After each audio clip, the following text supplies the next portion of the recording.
Reka mbasuhuze mbe n'ikaze mwe mwese mukunda kandi mukurikira Isimu TV. Uyu ni umwanya w'amakuru mu Kinyarwanda ya none tariki 16 Kamena 2025. Amakuru yacu akaba agiye kwibanda kuri izi ngingo z'ingenzi zikurikira. Amakuru yacu turahera kuri inkuru ivuga ko RDC nyeshyamba zishe abarenga 300 muri Tanganyika. Mu yandi makuru kandi turakubwira ko Donald Trump yabujije Israel kwica umuyobozi w'ikirenga wa Iran. Amakuru yacu turakomereza kuri inkuru ivuga ko Israel yongeye kurasa kuri Iran iburira abaturage bayo. Amakuru yacu kandi turasoreza kuri inkuru ivuga ko Putin yifurije Donald Trump isabukuru nziza baganira no kuri Iran na Israel. Na amakuru mwateguriwe kandi mujye kwizwa nanjye Shaharerimana. Musaba gukora subscribe, share, comment ku Isimu TV kugira ngo amakuru n'ibiganiro byacu bikomeze kugereho umunsi ku wundi. Amakuru ku buryo burambuye ni mukanya. Ikaze mu makuru yacu ku buryo burambuye, reka tuyahere kuri inkuru ivuga ko RDC nyeshyamba zishe abarenga 300 muri teritwari ya Tanganyika. Perezida w'inteko ishinga amategeko ya Repubulika Iharanira Demokarasi ya Kongo Vital Kamerhe yatangaje ko inyeshyamba zishe abantu 318 mu ijoro ryo kuwa 14 Kamena 2025 mu ntara ya Tanganyika. Mu nama yamuhuje n'abadepite kuva kuwa 15 Kamena, Kamerhe yasobanuye ko umutwe w'inyeshyamba wishe abaturage uyobowe n'uwo mu Minisitiri w'Ingabo uherutse kuvuga ukuntu yagiriye uruzinduko muri Tanganyika. Yagize ati muri Moba hari umuyobozi w'inyeshyamba wavuzwe ubwo Minisitiri w'Ingabo yahagiriraga uruzinduko. Abantu 318 bishwe mu ijoro ryo kuwa gatandatu muri Moba mu ntara ya Tanganyika kandi abaturage aho barahakuwe. Ntabwo Kamerhe yavuze izina ry'umutwe w'inyeshyamba wishe aba banyekongo ndetse n'izina ry'umuyobozi wabo mu ruzinduko Minisitiri w'Ingabo yagiriye muri Moba mu Kwakira 2024.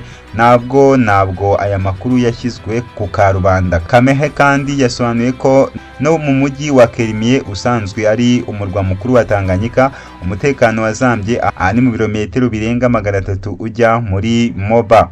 Reka amakuru yacu tuyakomereze kuri inkuru ivuga ko Donald Trump yabujije Israel kwica umuyobozi w'ikirenga wa Iran.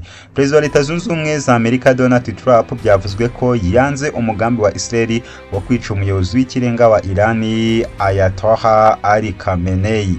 Aya makuru yatangajwe n'abayobozi batatu bo muri Amerika. Trump bivugwa ko yabwiye Minisitiri w'Intebe wa Israel Benjamin Netanyahu ko kwica Khamenei atari igitekerezo cyiza nk'uko umwe mu bayobozi yabivuze. Mu kiganiro yagiranye na Fox News, Netanyahu niyemeje cyangwa ngo ahakane amakuru avuga ko Trump yamujije uwo mugambi wo kwica Ayatollah.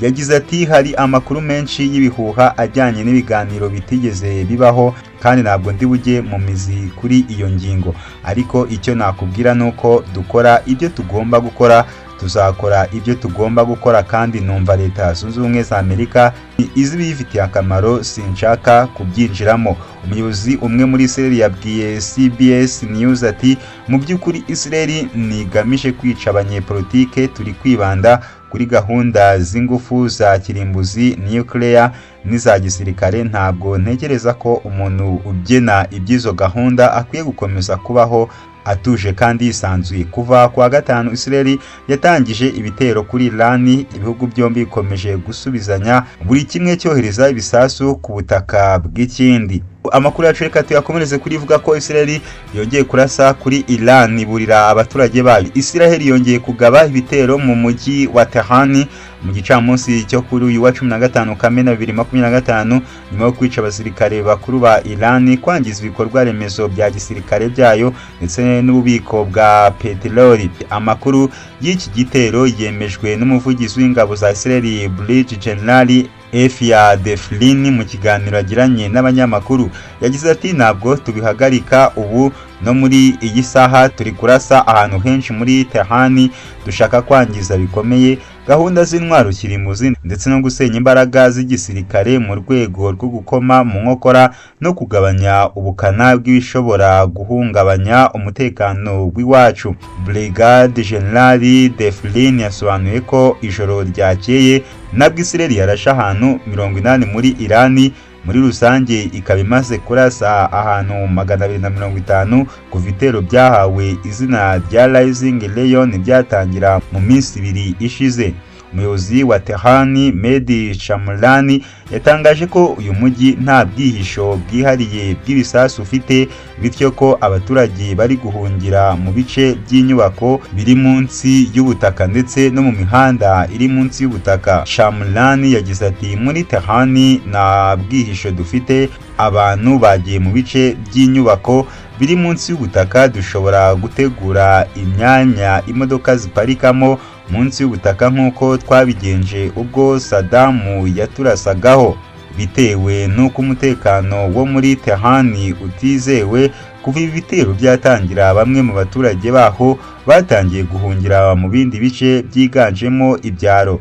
Igisirikare cya Israel cyasabye abaturage ba Irani begereye inganda zikora intwaro ko bakwimuka bwangu kandi bakirinda kuhasubira mu gihe hatarahabwa irindi bwiriza. Mu mijyi itandukanye yo muri Israel naho umutekano ni wizewe kuko hari impungenge ko Iran nayo ikomeza kuyirasaho yihorera nk'uko yabigenje mbere. Ubwongereza bwabujije abenegihugu babwo kujya muri Israel.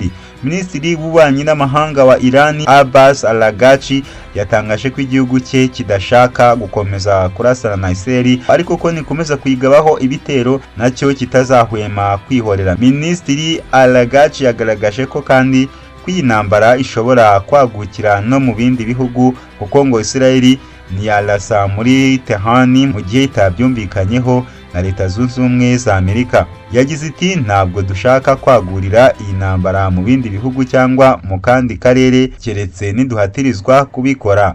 Kuva kwa 13 Kamena, Iran yagabye igitero gikomeye cyo kwihimura kuri Israel cyangije ibikorwa remezo bitandukanye mu mijyi irimo Tel Aviv, Haifa na Bat Yam. Hapfa abaturage 13 nk'uko Leta ya Israel yabyemeje.